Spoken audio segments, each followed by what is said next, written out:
तो हेलो दोस्तों, कैसे हो आप सभी लोग? आई होप सभी लोग बड़े होगे, बढ़िया कर रहे होगे। तो आज की इस वाली वीडियो के अंदर हम जिस टॉपिक पे बात करने जा रहे हैं वो है तुम्हारे यूपी टेक काउंसलिंग का जो राउंड वन का रिजल्ट आया था, उसकी क्या कट ऑफ रही है तुम्हारी, वो सब चीज देखेंगे आराम से और पूरा देखने वाले डिटेल्ड व्यू में कि तुम्हारी कट ऑफ क्या रही है। आगे इस राउंड टू के लिए तुम्हें क्या करना चाहिए, किस रैंक पे तुम्हें कौन सा कॉलेज मिल सकता है, ज्यादा प्रायोरिटी के लिए तुम्हें कौन सा कॉलेज सेट करना चाहिए, कौन सी गवर्नमेंट यूनिवर्सिटी, कौन सी गवर्नमेंट कॉलेज, क्या रखना चाहिए सीक्वेंस वाइज में, सब तुम्हें लास्ट में चॉइस फिलिंग लिस्ट भी दूंगा राउंड टू के लिए। राउंड वन का जो तुम्हारा कट ऑफ रहा है हर कॉलेज का, गवर्नमेंट प्राइवेट सारी जो ब्रांचेस हैं सारी कैटेगरी के लिए, सब मैं इस वाली वीडियो में लेकर आया हूं।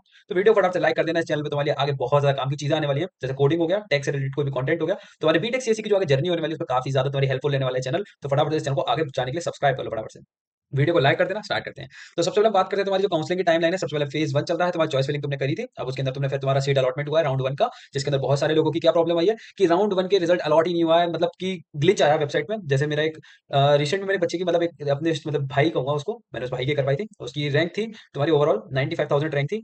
जनरल जनरल कैटेगरी का भाई था। और उसने क्या करा था कि उसकी ना पता नहीं अपने आप से 35,000 रैंक हो गई और उसको आईईटी लखनऊ कॉलेज मिला हुआ है। ये एक बहुत बड़ा ग्लिच चल रहा है, अभी पता नहीं किस बेसिस पे करा है। बस उसका मैंने एक चीज चेक करा था, उसका रूरल रूरल वेटेज यस था और उसके पापा जो थे आर्म्ड फोर्सेज में थे। तो पता नहीं ये किस मतलब वैसे तो रूरल वेटेज का 3% होता है तुम्हारा, और जो आर्म्ड फोर्सेज वेटेज है उसका भी थोड़ा बहुत परसेंट होता है। अगर मैं इन परसेंट से भी लगाऊं ना तो 95,000 से 35 और 40,000 रैंक कैसे पॉसिबल है? तो एक एक ग्लिच चल रहा है बहुत बड़ा, जिसके बारे में आजकल ज्यादातर लोग बात कर रहे हैं। तो मेरे अकॉर्डिंग ये ग्लिच है बहुत बड़ा, यूपी टेक को इस पे काम करना चाहिए। पता नहीं कैसे करिए ना 95,000 की सीधे 20, 35, 40 40,000 रैंक, जिससे कि उस बंदे को आईईटी लखनऊ में सीट मिल गई है। 40,000 रैंक नहीं है उसकी, और कम अलॉट हुई है मेरे ख्याल से, शायद 21 या 29 या 25,000 के आसपास अलॉट हुई है उसको। तो उसमें उसे आईईटी लखनऊ की कंप्यूटर साइंस विद एआई मिल गई है। बहुत ज्यादा बड़ा ग्लिच चल रहा है, क्योंकि मेरे बहुत सारे ऐसे जिन जिनकी मैं काउंसलिंग करा रहा हूँ, बहुत सारे लोग ऐसे हैं कि जिनकी बहुत ज्यादा ज्यादा रैंक है, मतलब उससे बहुत कम रैंक है, उनको अलॉट नहीं हो पाया वो कॉलेज। तो बहुत ज्यादा प्रॉब्लम आ रही है। पर उसकी कोई दिक्कत की बात नहीं, हो सकता है अगले राउंड तक ठीक हो जाए, लेकिन यूपी टेक उस पर काम करना चाहिए। फिर तुम्हारा मेनली तुम्हें सीट की फीस पे करनी पड़ती है, वो सब चीज देखते हैं अभी आगे। सबसे पहले क्वालिफाइंग मार्क्स की अगर बात करते हैं तो क्वालिफाइंग मार्क्स में तो मेनली ना क्या हो रहा होता है तुम्हारा कि ना, जो थर्ड फेज में जो हो रही होती है तुम्हारी, उसके अंदर मेनली तुम्हारा जो सीट अलॉटमेंट है वो आता है तुम्हारा, और जो मतलब तुम्हें लेनी है नहीं लेनी है, फ्री फ्लोट वाला ऑप्शन आता है, उसके बारे में भी आगे डिस्कस करेंगे, बाकी आगे देखते हैं। फिर तुम्हारी जो आता है रिक्वायरमेंट्स क्या होती है, तो एक बेसिक क्वालिफाइंग मार्क्स ही है जो 12th में 45% चाहिए। SC ST कैंडिडेट हो तो 40% से भी काम तुम्हारा चल जाएगा। बाकी तुम्हारी 12th की मार्कशीट मैंडेटरी है।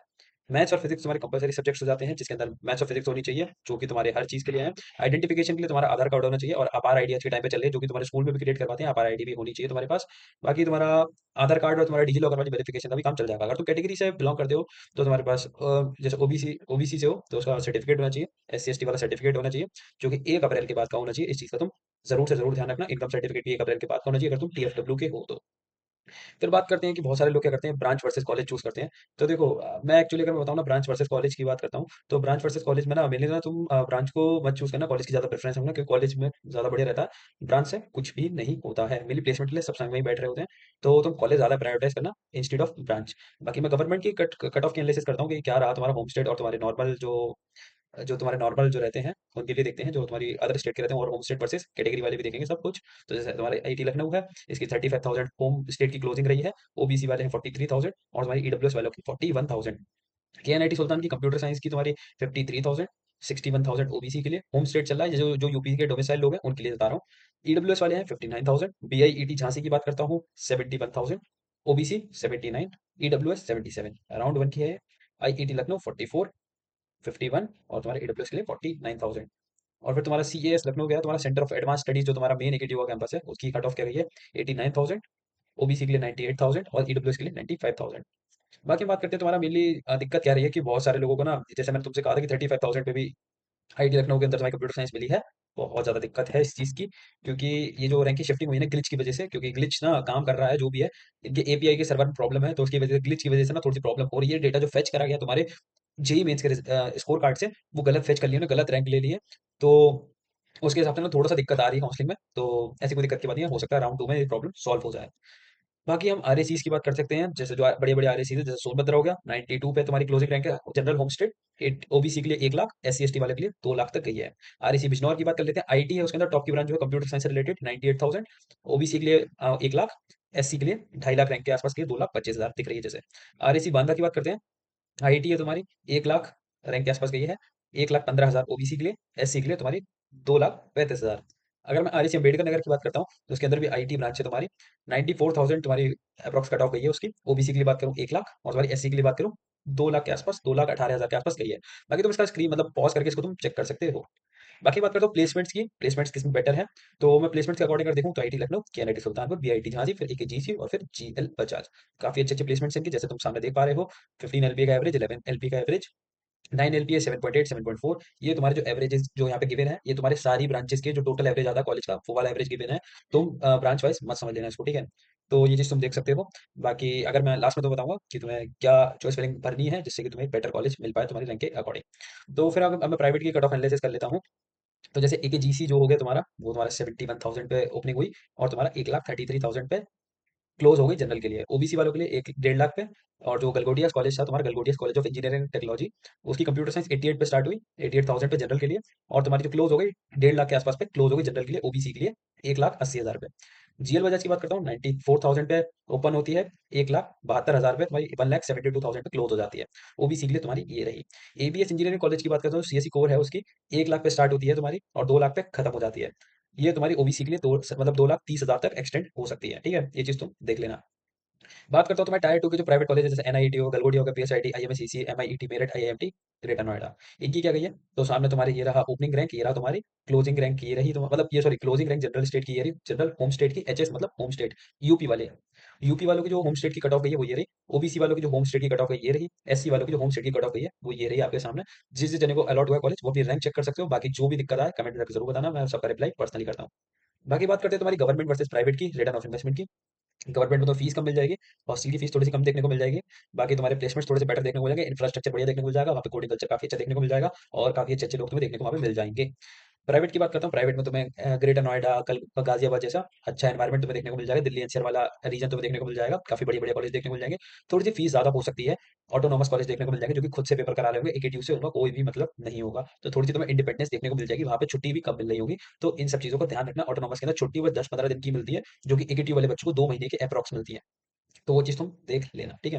बात करते हैं सीएससी राउंड वन की जो कट ऑफ रैंक्स हैं, बहुत ज़्यादा तुम्हारे अब की बार गए हैं, क्योंकि 2024 में यही कट ऑफ तुम्हारी 1,45,000 थी, फिर 2025 में 1,25,000 हो गई, कट ऑफ गिरी थी। फिर इसमें तो यार और ज़्यादा गिर गई, मतलब बहुत ज़्यादा इन्फ्लेमेशन है, मतलब 98,000 के आसपास हो चुकी है कट ऑफ। तो ये थोड़ा सा प्रॉब्लम तुम्हें देखने को मिल सकता है। बाकी अब मैं तुम्हें चॉइस फिलिंग की एक लिस्ट देता हूँ जो तुम जनरल प्रेफरेंस में भर सकते हो। सबसे पहले मैं बात करता हूँ तो प्रायोरिटी किसे दोगे, सीएससी, सीएससी कोर को और तुम्हारी आईटी ब्रांचेस को प्रायोरिटी दे रहे होगे।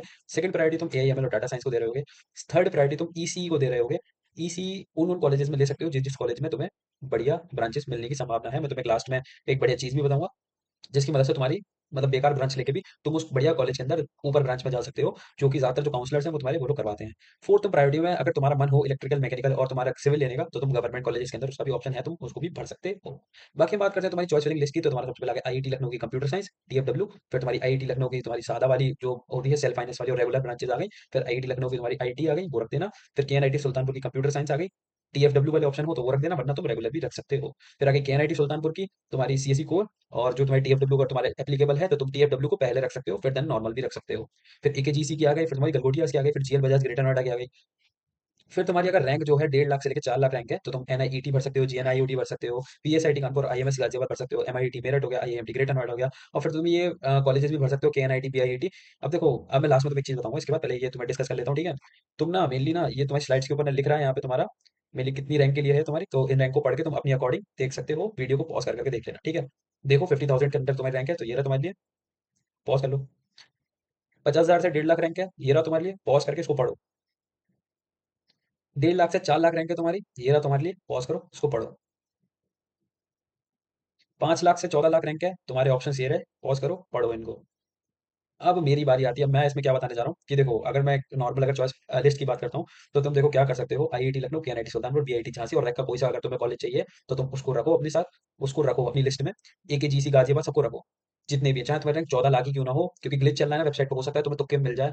तो उसके लिए तुम रखो उसको अपनी प्रायोरिटी लिस्ट में सबसे ऊपर से स्टार्ट करो। जैसे आईआईटी लखनऊ, फिर Lucknow university, KNIT Sultanpur, BIT Jhansi, Bundelkhand university, Lucknow university, Chaudhary Charan Singh university, और तुम्हारा फिर आगे तुम्हारा एकेजी आ गया, जीएल बजाज आ गया, गलगोटिया आ गया तुम्हारा, फिर तुम्हारा आईएमएस इंजीनियरिंग कॉलेज आ गया, एबीएस आ गया, तो ये सब रखो अपने अकॉर्डिंग। अगर तुम्हें इसकी लिस्ट चाहिए ना तो मैं कमेंट में पिन कर दूंगा, तुम उसको भी अब उसके अकॉर्डिंग भी भर सकते हो। कमेंट मैंने पिछली बार भी पिन करी थी, लेकिन मैं अब की बार भी पिन करूंगा, तुम उसको भी चेक कर सकते हो। अब राउंड टू की अगर मैं रूल्स की बात करता हूँ, तो तुम रूल्स के अंदर क्या कर सकते हो, मे बी तुम्हारे जो स्टेट के कॉलेजेस हैं, जैसे मैंने तुम्हें बताया, इनको तुम भर सकते हो लेवल 1, लेवल 2, लेवल 3 के अकॉर्डिंग मैंने तुम्हें दे रखे हैं। तुम इसको भी पढ़ सकते हो, जैसे आईआईटी लखनऊ गया, केआईटी सुल्तानपुर गया, फिर उसके बाद तुम एकेजीसी रख सकते हो, गलगोटिया रख सकते हो, फिर उसके बाद तुम पीएसआईटी कानपुर हो गया, तुम्हारा एनआईईटी हो गया, फिर आईएमएस हो गया, एमआईईटी हो गया, तो इन सब कॉलेजेस को भी रख सकते हो। बाकी एक जनरल लिस्ट मैं तुम्हें कमेंट सेक्शन में पिन कर दूंगा, तुम उसके अकॉर्डिंग भी उसको देख के भर सकते हो।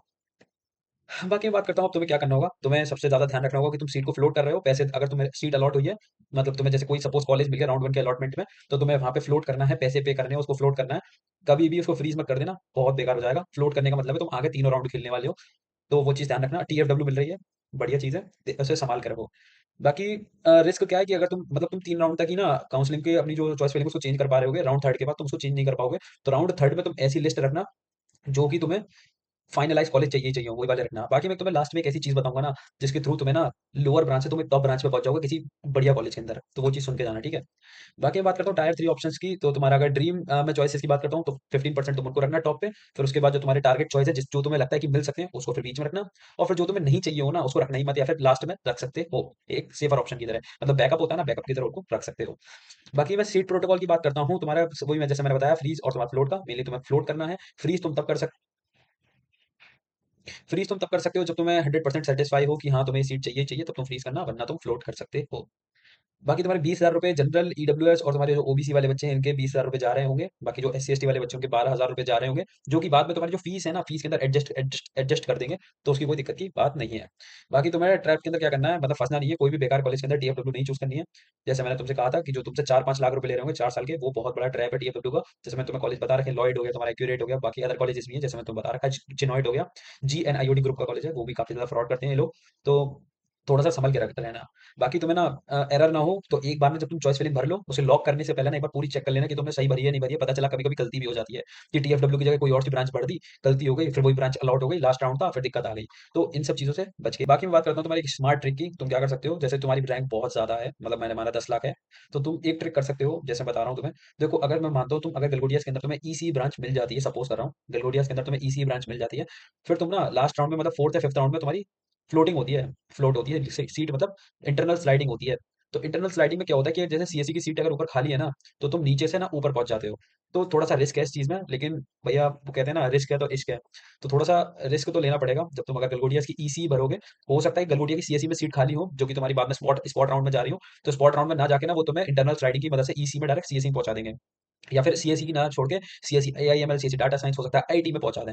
और अगर ईसीई में भी रह जाओ ना, तो ईसीई में भी कोई दिक्कत की बात नहीं है। आज के टाइम पे जो चिप्स का मार्केट है ना, बहुत ज्यादा स्पेंड हो रहा है, एक्सपांड हो रहा है बहुत ज्यादा मार्केट, तो उसके अंदर ना तुम्हारी जो ईसी वालों की जॉब्स है ना, बहुत ज्यादा बढ़ने वाली है, तो उसकी कोई दिक्कत की बात नहीं है। बाकी तुम ना कोडिंग वोडिंग सीख के ना तुम टेक के प्लेसमेंट्स की भी तैयारी कर सकते हो, ईसीई डिपार्टमेंट में होकर भी, तो ऐसी कोई दिक्कत की बात नहीं है। बाकी तुम कोई मतलब सोच रहा हो कि अगर बहुत से लोग मेरे से कमेंट में कहते हैं कि भैया ईसीई लेके फिर ये वो नहीं हो सकता है, भैया तुम कॉलेज में जाओगे ना, तुम्हें सब पता चल जाएगा, ठीक है। बाकी ये वीडियो यहीं तक थी। जो भी तुम्हारी दिक्कत समस्या परेशानी रह गई हो, कमेंट में जाके जरूर बताना, सारे कमेंट्स का रिप्लाई मैं पर्सनली करता हूँ। बाकी मिलते हैं नेक्स्ट वीडियो में, तब तक के लिए वीडियो को लाइक कर दो, चैनल पे बहुत अच्छी अच्छी चीजें आने वाली है तुम्हारे लिए, सब्सक्राइब करके रखना जरूर।